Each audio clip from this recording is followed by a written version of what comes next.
उद्या होणाऱ्या द्विवार्षिक निवडणुकीच्या निमित्ताने राष्ट्रवादी काँग्रेस पक्षाकडे जवळपास 70-75 प्रमुख कार्यकर्त्यांचा इच्छुकांचे अर्ज आले होते, निवेदन त्या ठिकाणी आले होते। पक्षाच्या कोर कमिटीने या सगळ्याचा सारासार विचार त्या ठिकाणी केला आणि त्या संदर्भामध्ये आज संध्याकाळपर्यंत पक्षाकडनं अधिकृत नावाची घोषणा त्या ठिकाणी निश्चितपणाने होईल। कारण आज मंत्रिमंडळाची पण बैठक आहे। मला स्वतःलाही अलिबागला दिशा कमिटीच्या बैठकीला जाऊन परत मुंबईला त्या ठिकाणी यायचं आहे। त्यामुळे या संदर्भातला पक्षाचा जो निर्णय आहे त्याची अधिकृत घोषणा संध्याकाळी निश्चितपणाने त्या ठिकाणी होईल। उद्या अर्ज राष्ट्रवादी काँग्रेस पक्षाच्याकडून एक त्या ठिकाणी भरला जाणार आहे। नाव जवळपास निश्चित झालं आहे का काय?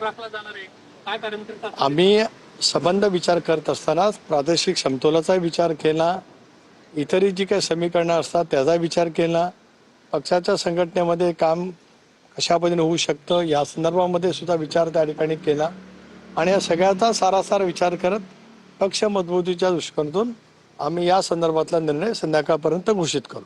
परंतु सर खूप चढाओढ पक्षामध्ये पाहायला मिळते। मी मगाशी सांगितलं की जवळपास 70-75 प्रमुख सहकाऱ्यांचं ज्यांचं पक्षासाठी योगदान आहे, दादांनी एनडीएमध्ये सहभागी होण्याचा निर्णय घेतल्याच्या नंतरचं योगदान मोठ्या प्रमाणावरती आहे।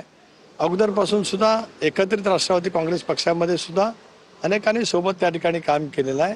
या संदर्भातला सारासार विचार गुणवत्तेवरती प्रादेशिक नाराजी ज्या वेळेला 70-75 अर्ज होतात आणि एखाद्या नावाचीच होणार आहे घोषणा म्हणजे 74 लोकांना उमेदवारी मिळू शकणार नाही हे नक्कीच आहे। त्यामुळे हे सगळीकडेच आहे, ते काय एका राष्ट्रवादी काँग्रेस पक्षाकडे आहे अशातला काय भाग नाही। हे वेगवेगळ्या राजकीय पक्षामध्ये ज्या वेळेला इच्छुकांची संख्या वाढत राहते त्यावेळेला स्वाभाविकपणाने एकच जागा आमच्या वाट्याला येणार आहे आमच्या संख्याबळानुसार। आज आमचं संख्याबळ 39 आहे। बहिणींचा निकाल 4 तारखेला लागेल त्यावेळेला आम्ही पुन्हा त्याच्यावरती पोहोचणार आहोत। अशा वेळेला या सगळ्या बाबी त्या ठिकाणी आहेतच। म्हणून पक्षामधला एकोपा, एकसंघपणा, नाराजी कमीत कमी कशी राहील या संदर्भातला सुद्धा साराचा विचार कोर कमिटीमध्ये जे पक्षाचे प्रमुख नेते आहेत त्यांनी त्या ठिकाणी केलेला आहे। धन्यवाद। तर संध्याकाळपर्यंत राष्ट्रवादीकडून उमेदवारी जाहीर केली जाईल। उद्या एक उमेदवारी अर्ज दाखल केला जाईल असं सुनील तटकरे यांनी सांगितलेलं आहे आणि संख्याबळानुसार आमच्याकडे एकच जागा आमच्या वाट्याला येते असंही तटकरे यांनी स्पष्ट केलंय। कोर कमिटीची बैठक पार पडली त्यानंतर तटकरे यांनी हे स्पष्ट केलंय।